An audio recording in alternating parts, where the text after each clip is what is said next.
Alright, today I'm going to show you how to lay out this vent cap or china cap out of a piece of metal. Alright, real quick, there's kind of a lot to explain here, but I'm going to go as quick as possible, but I want to be really thorough with this. So if you want to know how to lay this china cap out, make sure you watch the entire video. And I think I'm just going to copy this cap. Start by drawing a square line from the bottom of your sheet.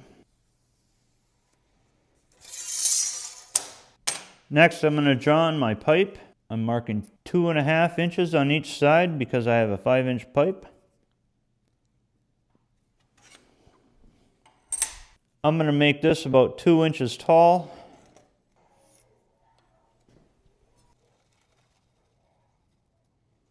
Now, since our pipe is 5 inches in diameter, our cap needs to sit above the pipe by half that distance, so 2.5.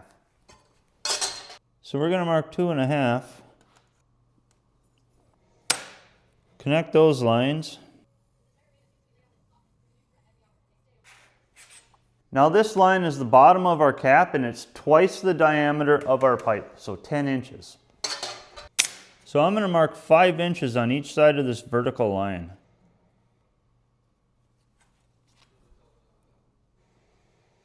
So now our slope needs to be 30 degrees and we're going to find that using our dividers. Set your dividers to half the diameter of the cap. And from there, we're just going to make an arc. To the bottom of the sheet, we're going to square up from the 5-inch mark. Make a little mark on your arc. Now take your dividers and make a mark down here. So we're going to connect the new intersection to the 5-inch mark and draw a line up to the center. Now bring that line back down here.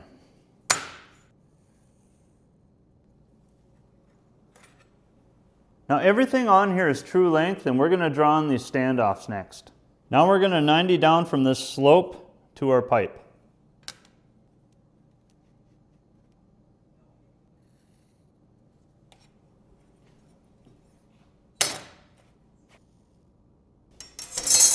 This is your hanger. Okay, our template's done. And now we can make our pattern on a new sheet of metal. So same thing as last time, we're going to draw a line 90 degrees up from the bottom.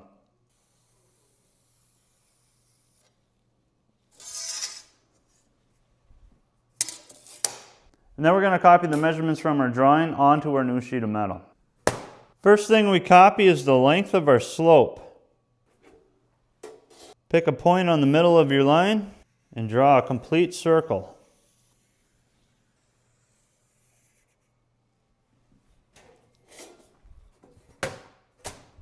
Next thing we copy is the length of our slope to our bracket. Draw that line in.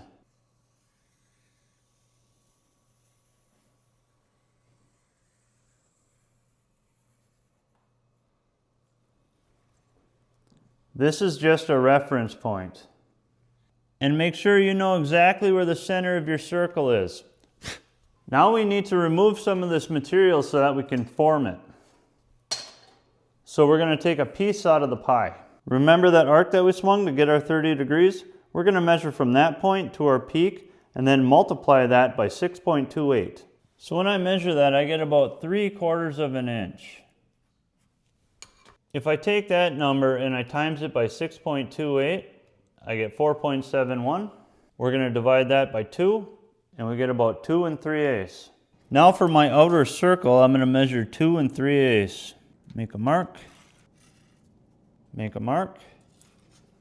Now I want to connect those 2 points to the center of my circle.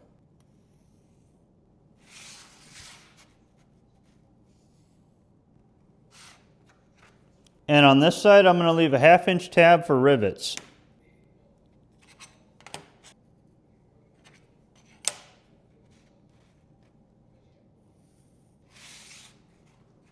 And then we'll cut a little bit off of here so it doesn't stick out of our circle. So we'll cut that little bit out, cut this, cut this, cut this, cut that. Right, tab on that one. So now we need a spot to put these brackets so that it looks even on our cap. And for that, we just set our dividers to the radius of our cap. Draw your radius in.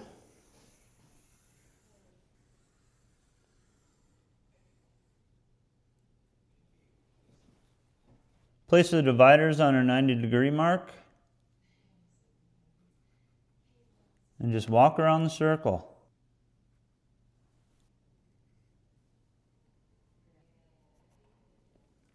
And your final mark should be right in the middle here.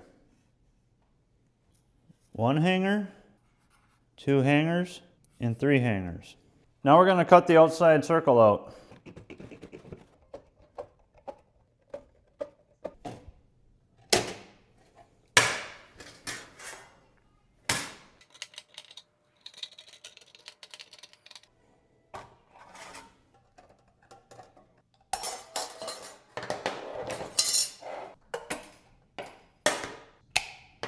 Now we're going to bend the tab up with our seamers.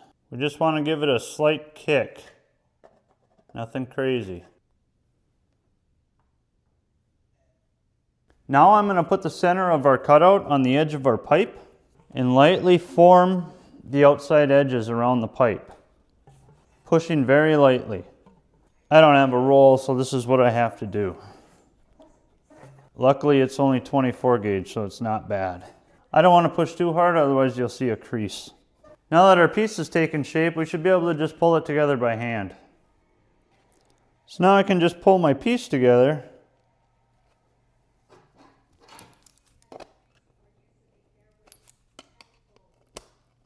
and clamp it. Now I'm going to put some holes in here and then rivet it.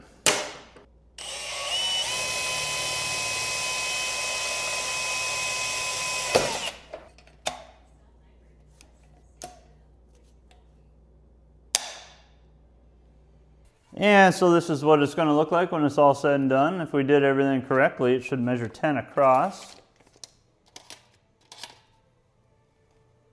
Looks pretty close.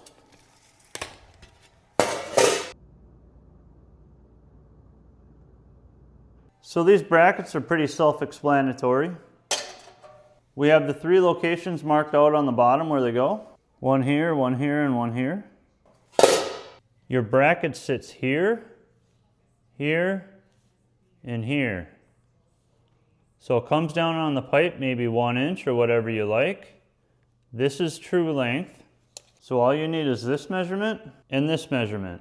This is up to you. I did 1 inch. These brackets are 1 inch wide and held on by 1 rivet.